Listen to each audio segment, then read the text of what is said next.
All right, we're going to be looking at trade now within the ECOWAS bloc now. President Bola Tinubu recently gave a directive to dismantle checkpoints along Nigeria's borders in compliance with the ECOWAS Free Movement Protocol, which marks a significant step towards regional integration. The Economic Community of West African States established the protocol to facilitate seamless trade, travel, and economic cooperation among member states. However, its implementation has been hindered by bureaucratic barriers, security concerns, and informal restrictions. President Tinubu's order raises critical questions about its potential impact on cross-border trade, security, and Nigeria's relationship with neighboring countries. Joining us to discuss this now, we have Mr. Femi Babams, a partner, tax, regulatory, and people services, KPMG West Africa. Great to have you on the show. Yes, good afternoon, and thank you for interviewing me on your show. Fantastic. It's great to have you. So, definitely there's so much talk now about trade, globally, and I guess that's sparking, conversations about, borders and trade within Africa, at this point. Talk to me about how removal of checkpoints, how that will enhance or hinder the free movement of people and goods, within this ECOWAS region. Is this the good news we're looking to hear? I mean, certainly this is a positive news. Is a very welcome development by the government. The trade, intra-African trade, is one of the areas that the African Union, using the instrument of the African Continental Free Trade Agreement, is trying to ensure that African countries can trade more between themselves and trade amongst each other to increase the volume of trade within the region. If you look at the way trade is then run, you have the tariff barriers and the non-tariff barriers. The non-tariff barriers include things like the checkpoints that you see that make it difficult for goods to move freely from country to country. Looking at the reports, the last ease of doing business report that was issued by the World Bank, I think in 2023, that focused more on 2020. The cost of trading across border in Nigeria was one of the highest in the world. It cost about it took about 128 hours for you to move goods across the border from Nigeria to other countries. And if you compare that to what sub-Saharan African was, it's about 97. The ideal is between 1 to 12 hours, typically. So you can imagine us coming from 128 hours, primarily due to the number of checkpoints and the cost that comes with that. That cost almost about $1,000 to move goods across the border, compared to about 10 or 12 in other countries as well.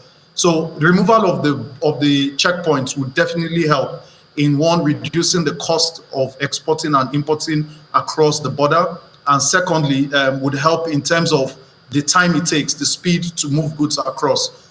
So that is clearly a welcome development to help trade across the West African region.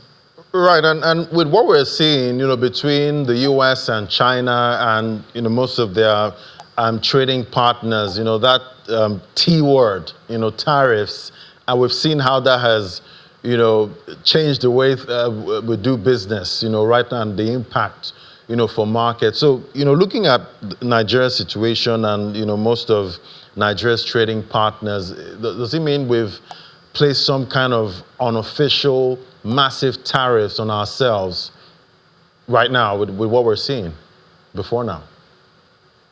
Well, it's that, tariffs are more of an official cost, right? So you have the unofficial cost of doing business, and that's what the checkpoints really constitute. They are unofficial cost of doing business in Nigeria. And so when you compare tariffs, we probably maybe are not on the high side.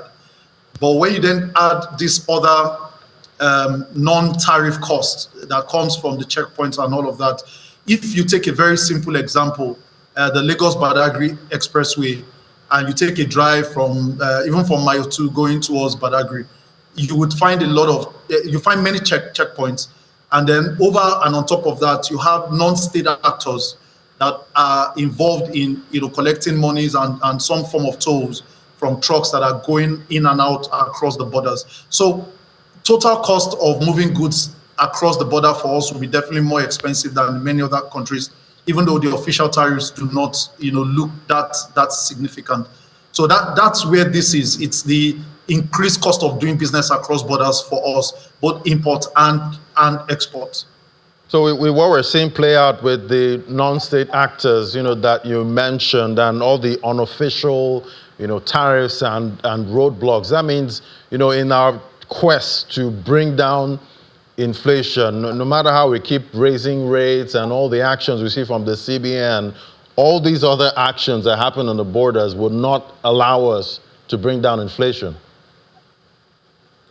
Well, so yes, because this would increase the cost of goods coming in anyway, and again make our exports less competitive. If you consider the total cost of what this would be to an importer in Ghana that has to import goods from Nigeria, if the free trade was allowed to play out as it should cost him nothing but the cost of the product and then plus his margin.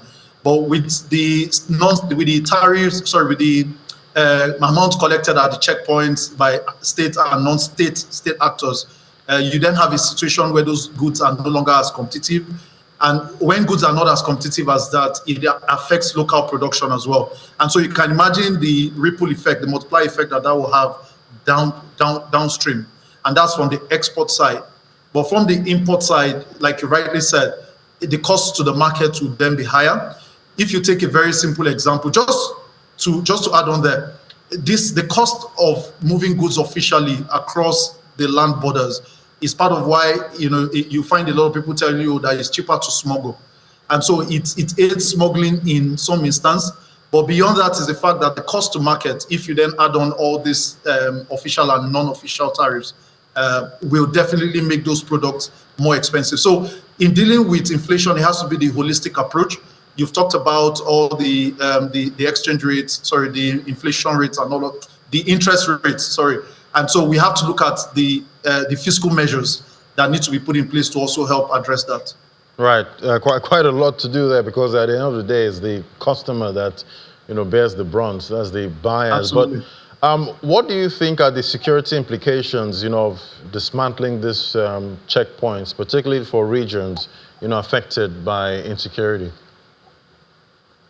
So security-wise, if you listen to the security experts talk about it, the major challenges we have in Nigeria really are the influx of arms and other illegal stuff through the unmanned borders or across the borders that are not manned. And we have a vast area of land in Nigeria, or vast borderland that is not manned by either by the government on this side or by the government on the other side.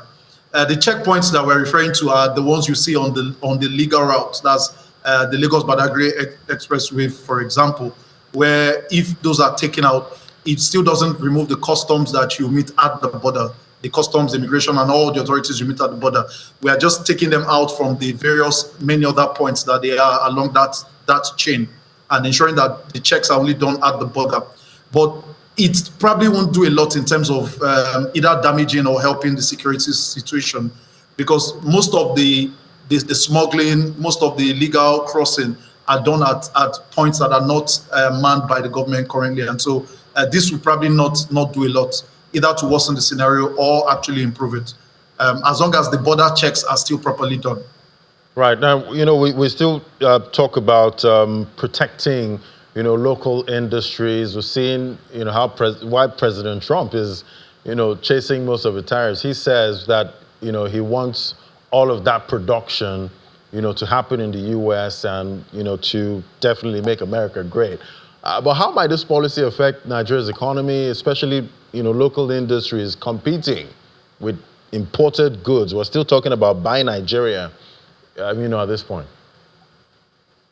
Well, maybe we should change our slogan also to Make Nigeria Great Again. Maybe that would actually help part of the conversation. But the comparison is somewhat a bit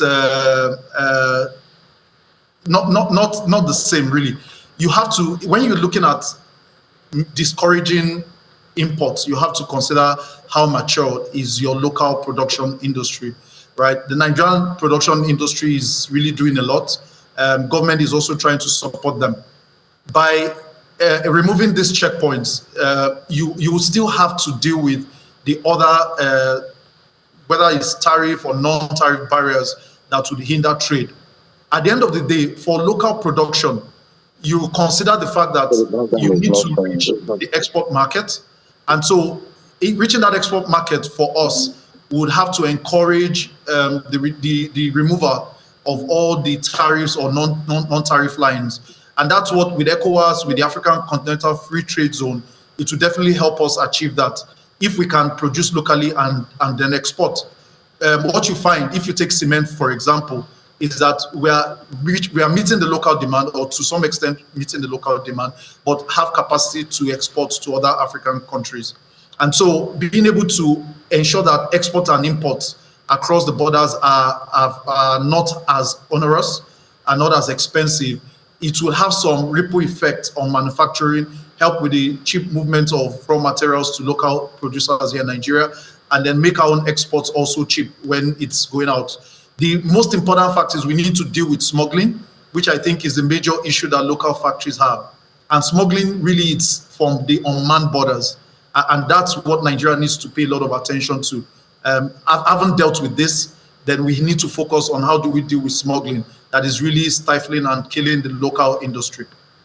Right, and with this policy, and definitely it's all about implementation at the end of the day. We like most of these policies, but we want to see implementation. But how do you see this decision, impacting, the leadership, of the ECOWAS, from Nigeria's standpoint, holding on to that leadership role? How do you see this impacting? So I think you've said the most important factor here, which is implementation, right? It's a good policy to roll out. Having to implement it is where the real meat will then be, especially if we're going to be dealing with the non-state actors. Remember, I talked about having a lot of non-state actors. They are not at checkpoints, but you see them pop up once in a while when you have trucks going across. So implementation is definitely going to be key.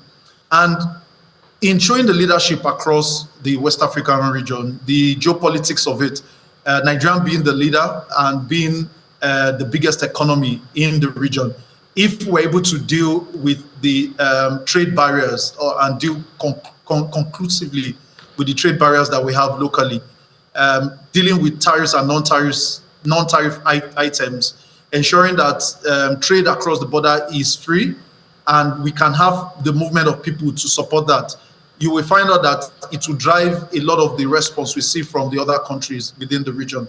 So Nigeria taking the lead, I think, will really send a positive message across ECOWAS, and would also help in pushing the same policy direction across the other countries where we have this sort of checkpoints, just ensuring that if Nigeria is able to deal with our own challenge, then we expect the other countries to follow suit.